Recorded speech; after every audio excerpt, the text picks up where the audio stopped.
butcher. Ibubundes tayo ng maliit na beef shoulder. Tignan nyo, napakaliit. Kaya mabilis lang ito i-debone. Paano rin yung paano ko ito i-debone. Ito yung beef neck niya. Ito naman yung ano niya, sa may ribs banda. Unahin dito ano, beef shoulder. Mabilis lang ito mga butcher.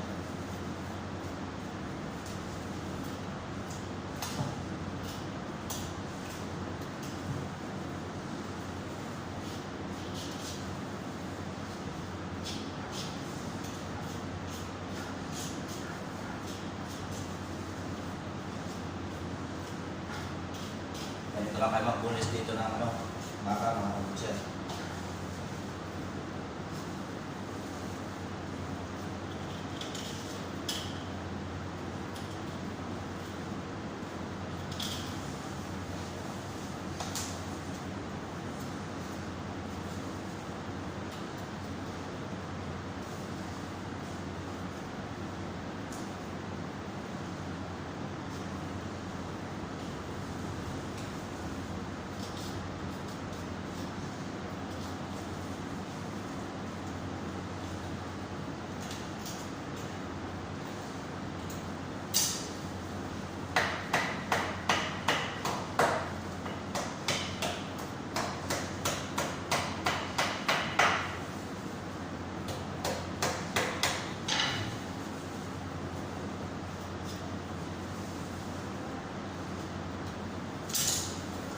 Yan, malas na agad siya mga butcher.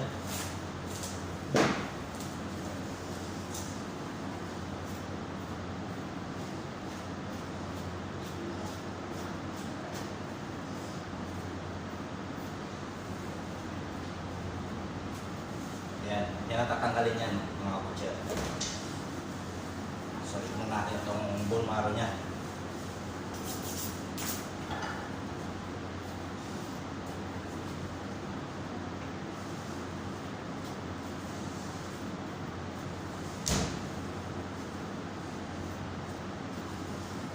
Tanggalin natin yung mga latak-latak para malinis.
Nandito kayo, kung masanay na kayo nito, ang bilis lang ito i-debone mga kabutcher. Pero pag hindi sanay, mahirap.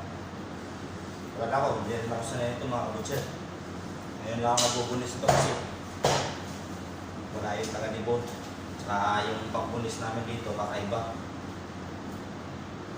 Hindi katulad yung nakikita nyo yung mga deboner talaga ng New Zealand, mga UK. Na by parts talaga sila. Automatic talaga, yung parts mo talaga tatanggalin sa kanila. Sa amin parang pang wheat market lang din. So, kanilang talaga siya i-bubundes.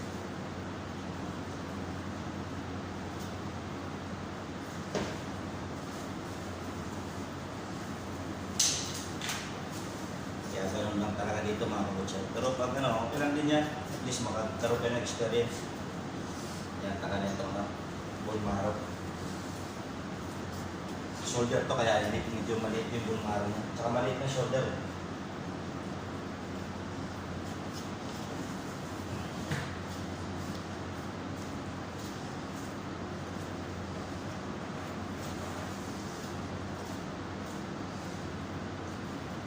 Sarap na rin ito bulalo mga kabutcher. Yan o. napakaliit ng shoulder niya. Yan, hanggang dito na lang mga kabutcher. At least meron kayo nakitang paano kayo magtrabaho dito sa Middle East. Okay mga kabutcher, God bless.